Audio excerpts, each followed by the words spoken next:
राज्यसेवेचा paper ज्या पद्धतीने अवघड आला होता त्याच पद्धतीने जर आपला कंबाईन गट ब चा ही पेपर अवघड आला तर नेमकं त्या दरम्यान आपली स्ट्रॅटेजी काय असायला पाहिजे. मित्रांनो, राज्यसेवेच्या पूर्वपरीक्षा अगोदर सुद्धा मी तुम्हाला एक गोष्ट सांगितली होती की तुम्ही वर्ष 2 वर्षापासून जो काही अभ्यास करताय, जो काही तुमचा प्लॅन आहे किंवा जी काही तुमची स्ट्रॅटेजी आहे ती ठीक आहे, परंतु ज्यावेळेस तुम्ही ऍक्च्युअलमध्ये एक्झाम हॉलमध्ये बसलेले असतात आणि तुम्ही एक्झाम देत असतात त्या दरम्यान तुमची स्ट्रॅटेजी काय असायला पाहिजे, तुमचा प्लॅन काय असायला पाहिजे, हे तुम्ही 2-3 दिवस अगोदरच सेट करून ठेवणं गरजेचं आहे. आणि येस, हे लेक्चर जाणीवपूर्वक मी त्याच दृष्टिकोनातून घेऊन आलेलो आहे. सो मित्रांनो, मी रितेश किरड स्वागत करतो तुमच्या सगळ्यांचं आपल्या टेक्स्टबुक सुपर कोचिंगच्या ऑनलाईन लर्निंग प्लॅटफॉर्मवर. मित्रांनो, आजचा आपला जो टॉपिक आहे हा टॉपिक तोच आहे की राज्यसेवेच्या पूर्वपरीक्षेचा पेपर जर अवघड आला, सेम असाच जर कंबाईन गट ब पूर्वपरीक्षेचा पेपर अवघड आला, तर त्या परीक्षा हॉलमध्ये एक्झाम देत असताना आपली स्ट्रॅटेजी नेमकी काय असली पाहिजे, ती स्ट्रॅटेजी आपण आज बनवून ठेवूयात. म्हणजेच आपल्याला जास्तीत जास्त प्रश्न चुकण्यापासून वाचता येईल किंवा आपल्याला आपला स्कोअर मेंटेन करता येईल. बघा, सुरुवातीला एक गोष्ट तुम्हाला मी या ठिकाणी सांगतो की ज्या वेळेस पेपर अवघड येतो त्यावेळेस साहजिकच आहे आपलं जे मेरिट लागतं ते मेरिट कमी लागतं. ज्यावेळेस पेपर सोपा असतो त्यावेळेस आपलं मेरिट जास्त लागतं.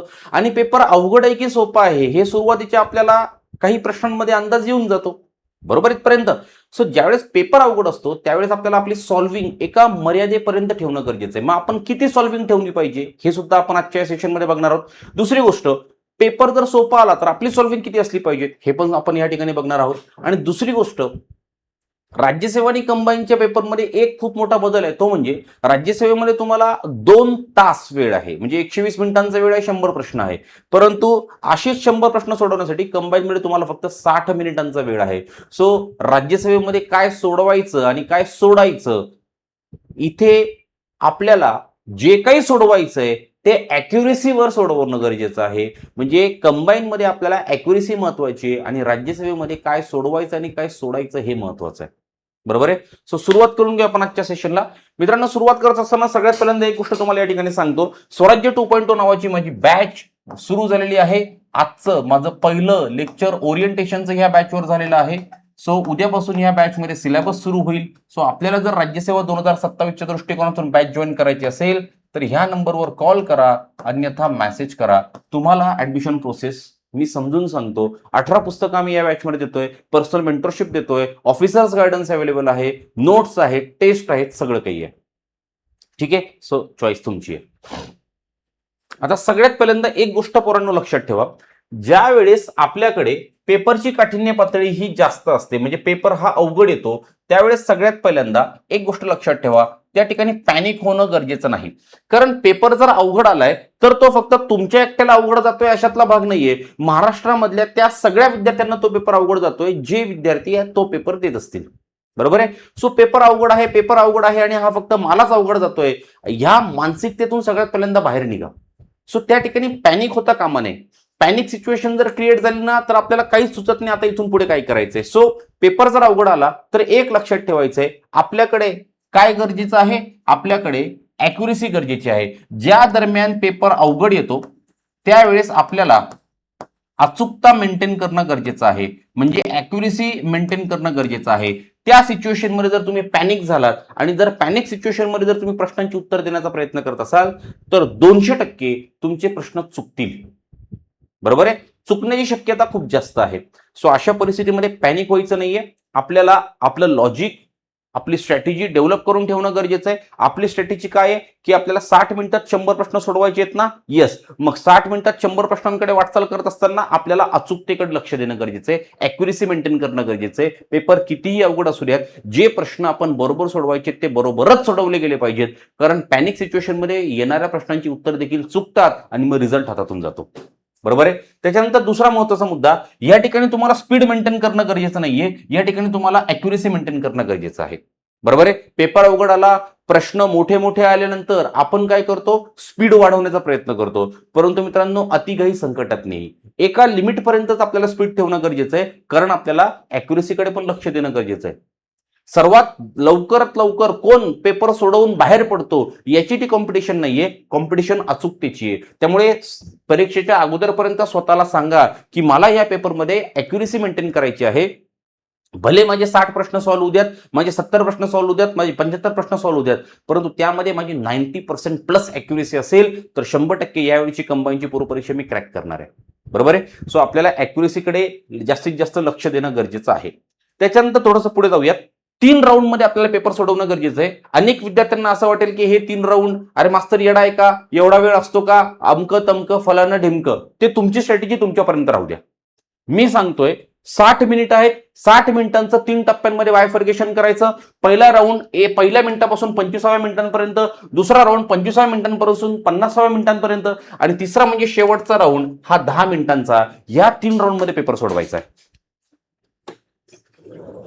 याच्याने काय होईल, पहिल्या राऊंडमध्ये खात्रीशीर ज्या प्रश्नांची आपल्याला उत्तरं माहिती आहेत त्या प्रश्नांची उत्तरं टिक करून घ्या. दुसऱ्या राऊंडमध्ये जिथे आपण 50-50% कन्फ्यूज आहोत त्या ठिकाणी आपलं लॉजिक लावा आणि त्या ठिकाणी एलिमिनेशन मेथडचा वापर करून उत्तर बाहेर काढण्याचा प्रयत्न करा. आणि शेवटच्या 10 मिनिटांमध्ये गणित आणि बुद्धिमत्ता, आणि गणित आणि बुद्धिमत्तेचे प्रश्न सोडवत असताना ते प्रश्न इगोवर घेऊ नका. 10 मिनिटांमध्ये जेवढे काही प्रश्न सोपे सोपे तुम्हाला वाटतात तेवढे पटापट पटापट पटापट प्रश्न सोडवून बाजूला निघा. लक्षात आलं. सुरुवातीला जर आपण गणित बुद्धिमत्ता घेतलं तर ह्या गणित बुद्धिमत्तेचे प्रश्न आपले खूप जास्त वेळ खाऊन घेतात. बरोबर आहे. सो गणित बुद्धिमत्तेचा प्रश्नांचा विषय हा सगळ्यात शेवट ठेवा आणि शेवटची 10 मिनिटं त्याच्यासाठी डेडिकेट करा. ओके इथपर्यंत. येस. पहिल्या राऊंडमध्ये 100% ज्या प्रश्नांची उत्तरं माहिती तीच प्रश्न आपल्याला सोडवायचे, ज्यामुळे आपली ॲक्युरेसी मेंटेन होईल. आपल्याला जो स्कोअर वाढवायचा आहे, जो स्कोअर आपल्याला 60+ ठेवण्याचा प्रयत्न करायचा आहे, त्यासाठी हा पहिला राऊंड खूप जास्त महत्वाचा आहे, कारण या ठिकाणी खात्रीशीर गुण मिळणारेच प्रश्न आपण सोडवतो. दुसऱ्या राऊंडमध्ये 2 ऑप्शन पैकी कोणतं तरी एक उत्तर आहे, 2 ऑप्शन तर तसेही गेले, 2 पैकी कोणतं तरी एक उत्तर आहे, ह्या प्रश्नांसाठी आपल्याला दुसरा राऊंड लावायचा आहे. हे प्रश्न तुम्हाला पहिल्या राऊंडमध्ये सापडतात. सो हे प्रश्न तुम्हाला दुसऱ्या राऊंडमध्ये कामाचे असणार आहेत. ज्यावेळेस पहिल्या नंबरच्या प्रश्नापासून शेवट 100व्या नंबरच्या प्रश्नांकडे आपण जाणार आहोत, ज्यावेळेस तुम्हाला 50-50% वाले उत्तर प्रश्नांमध्ये कन्फ्युज असणार आहे, त्या प्रश्नांना कायसा राऊंड करून ठेवा, म्हणजे हे प्रश्न आपल्या दुसऱ्या राऊंडचे प्रश्न आहेत हे तुमच्या लक्षात राहील. आणि तिसऱ्या राऊंडचे प्रश्न म्हणजे गणित बुद्धिमत्तेचे, हे प्रश्न इगोवर अजिबात घेऊ नका. जे प्रश्न सोपे आहेत ते प्रश्न लवकरात लवकर सोडवा आणि पटपट पटपट पटपट त्याच्यातले मार्क आपल्या हातचे करून ठेवा. बरोबर आहे. पुन्हा एकदा तुम्हाला सांगतो, कंबाईनची पूर्वपरीक्षा म्हणजे ॲक्युरेसीची आहे. इथे अजिबात बाकी ठिकाणी तुम्ही डोकं लावत बसायचं गरज नाही. आपल्याला जास्तीत जास्त मार्क्स आपल्या पारड्यात टाकून ठेवायचे. 60+ मार्क्सचं टार्गेट आपण ठेवलेलं आहे यावेळच्या कंबाईन पूर्वपरीक्षेमध्ये. त्याच्यानंतर थोडंसं पुढे काय सोडवायचं आणि काय सोडायचं हे लक्षात असू द्या. एखादा प्रश्न खूप मोठा आहे, त्याची लिंकच लागत नाहीये, पटकन स्किप करा आणि पुढे चला. स्किप करा, पुढे चला. त्याच प्रश्नाला त्या ठिकाणी वेळ देत बसू नका, तिथेच विचार करत बसू नका, तिथेच आठवण्याचा प्रयत्न करत बसू नका, कारण तुमच्याकडे प्रश्न सोडवण्यासाठी असणारा जो वेळ आहे हा 33 सेकंदांचा वेळ आहे, 36 सेकंदांचा वेळ आहे. सो तेवढा प्रश्न 1 आणि 2 मिनिटं जर आपला घेत असेल तर पुढे आपल्याला प्रॉब्लेम होईल. सो एखादा प्रश्न आपल्याला अवघड वाटतोय, त्याची लिंक लागत नाही, स्किप करा, पुढे चला. त्याला बघू नंतर, जर वेळ उरला तर आपण त्याच्याकडे येऊ. राईट. सो स्किप करण्याचं धोरण आपल्याला योग्य वेळी वापरता आलं पाहिजे. आपण जर प्रश्न स्किप करण्याचं धोरण वापरलं नाही तर शेवटच्या नंबरच्या प्रश्नांपर्यंत आपण पोहोचत नाही. काही वेळेस असं असतं की शेवटी आपल्याला येणारे प्रश्न असतात, शेवटचे जे प्रश्न आहेत ते आपल्यासाठी सोपे असतात, परंतु आपण तिथपर्यंत न गेल्यामुळे, वेळेची मर्यादा असल्यामुळे आपल्याला पाहिजे ते मार्क्स मिळत नाहीत. सो लक्षात ठेवा, स्किप करण्याचं धोरण तुम्हाला वेळोवेळी इम्प्लिमेंट करता आलं पाहिजे. याच्यानंतर थोडंसं पुढे प्रश्नामध्ये जे काय विचारलंय ह्या प्रश्नांकडे लक्ष ठेवा, या शब्दांकडे लक्ष ठेवा. आहे, नाही, योग्य, अयोग्य, अचूक, बिनशर्त, सशर्त, अचूक नाही, चुकीचं नाही, हे जे काही शब्द आहेत ना, हे शब्द असे गोल करून ठेवा. याच्यामुळे माइंडला आपल्याला डायरेक्शन देता येतं की मला ह्या प्रश्नामध्ये नेमकं काय विचारलंय, या प्रश्नामध्ये योग्य विचारलंय, या प्रश्नामध्ये अयोग्य विचारलंय की काय विचारलंय. अनेक विद्यार्थी प्रश्न इनकम्प्लीट रीड करतात आणि इनकम्प्लीट प्रश्न रीड केल्यामुळे प्रश्नामध्ये विचारलेलं असतं एक आणि खाली उत्तरामध्ये देऊन येतात दुसरं काहीतरी. मुद्दा लक्षात आला. सो प्रश्नामध्ये नेमकं काय विचारलंय हे आपल्याला बघणं गरजेचं आहे. घाईघाईने सोपा प्रश्न चुकणे म्हणजे स्पर्धेतून बाहेर होणे, हे लक्षात ठेवा. कारण जे प्रश्न सोपे आहेत ते तुम्हाला जे बरोबर येत आहेत ते बाकीच्यांनाही बरोबरच येत आहेत. जे तुम्ही बरोबर सोडवतायत ते बाकीचेही बरोबर सोडवतायत.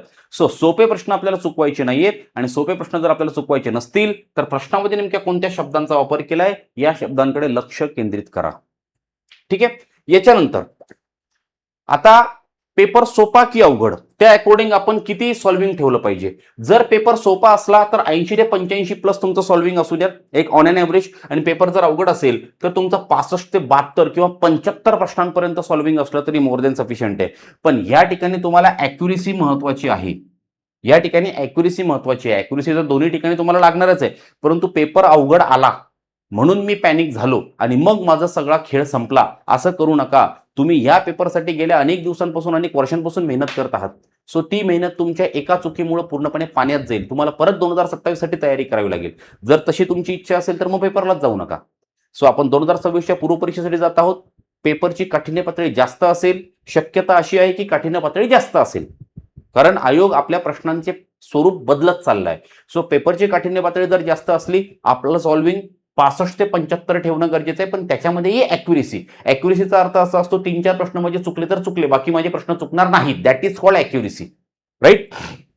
आणि पेपर जर सोपा असला तर अॅक्युरेसी तशी तुमची मेंटेन होणारच आहे, परंतु सॉल्व्हिंग जास्त ठेवा, कारण ज्यावेळेस पेपर सोपा येतो त्यावेळेस मेरिट जास्त असतं, ज्यावेळेस पेपर अवघड असतो त्यावेळेस मेरिट कमी असतं. सो सगळ्या गोष्टी तुम्हाला क्लिअर झाल्या असतील, राईट. सो मी जास्त वेळ याच करता घेत नाहीये, कारण आपले काही दिवसांवर पूर्वपरीक्षा आहे. परंतु हा व्हिडिओ नक्की बघा, आणि काही डाऊट असेल तर नक्की मला माझ्या मोबाईल नंबरवर कॉन्टॅक्ट करा. मोबाईल नंबर मी तुम्हाला ह्या ठिकाणी देऊन ठेवलेला आहे, बरोबर आहे. मोबाईल नंबर या ठिकाणी देऊन ठेवलेला आहे. राज्यसेवेची बॅच मी सुरू केलेली आहे. आज पहिला दिवस होता, उद्यापासून सिलेबसला सुरुवात होणार आहे. जर आपल्याला राज्यसेवा 2027 ची तयारी करायची असेल, ऑफर चालू आहे, ऍडमिशन घेऊन ठेवा. कंबाईनची एक्झाम झाल्यानंतर मग लेक्चरमध्ये कंटिन्युटी दाखवा, राईट. सो थांबतो मी, भेटू पुन्हा एकदा एका नवीन क्लासला. थँक्यू.